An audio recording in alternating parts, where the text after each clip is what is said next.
ফেনী শহরের ডাক্তারপাড়া এলাকায় একটি বহুতল ভবনে অগ্নিকাণ্ডের ঘটনা ঘটেছে। মঙ্গলবার দুপুর ১:৩০টার দিকে জহিরিয়া মসজিদের বিপরীত পাশে নাথ ভবনে লাগা এই আগুন ফায়ার সার্ভিসের ২টি ইউনিটের চেষ্টায় নিয়ন্ত্রণে আসে। স্থানীয় সূত্রে জানা যায়, ভবনের ৪ তলায় একটি চিলেকোঠা থেকে আগুনের সূত্রপাত হয়। পরে ফায়ার সার্ভিসকে খবর দিলে আধা ঘন্টার চেষ্টায় আগুন নেভানো হয়। এতে বেশ কিছু মালামাল ক্ষতিগ্রস্ত হয়েছে। Feni fire service and civil ডিফেন্সের স্টেশন অফিসার আব্দুল মজিদ বলেন, আমরা একটা ২৫ মিনিটের সময় একটা মোবাইল ফোন থেকে মেসেজ পাই যে জহিরিয়া মসজিদের অপোজিটে একটা ৪তলা ভবনে আগুন লাগে। আমরা দ্রুত সময়ের মধ্যে উপস্থলে, এটা যেহেতু আমাদের কাছে স্টেশনের থেকে খুব কাছেই, দ্রুত সময়ের মধ্যে উপস্থলে পৌঁছি।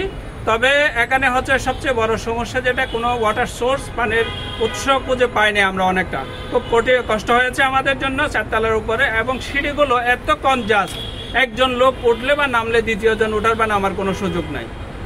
এই অবস্থাতে মধ্যে আমরা অল্প সময়ের মধ্যে আগুন নিয়ন্ত্রণ আনি। কোনো সমস্যা নাই, কোনো আহত বা নিহত কোনো ধরনের ক্ষতি হয় নাই। উপর বিদ্যুৎ লাইন আগুনের মেসেজ পাওয়ার সাথে সাথে পিডিবি অফিসে যোগাযোগ করে বিদ্যুৎ লাইন বন্ধ করে দেওয়া হয় এবং অল্প সময়ের মধ্যে আমরা আগুন নিয়ন্ত্রণ আনতে সক্ষম হই। এটা হচ্ছে ৪তলা বিল্ডিং, একটা ৪র্থ-তলা বিল্ডিংয়ের ৪র্থ তলায় চিলেকোঠায় ২টা কক্ষে আগুন লাগে। বিদ্যুতের শর্ট সার্কিট থেকে আমরা প্রাথমিকভাবে মনে হচ্ছে বিদ্যুতের মিটারের থেকে আগুনটা লেগেছে। এটা পরবর্তীতে তদন্তে আরও সবিস্তারে জানানো। লুনা আফরোজ নিপা, ঢাকা পোস্ট।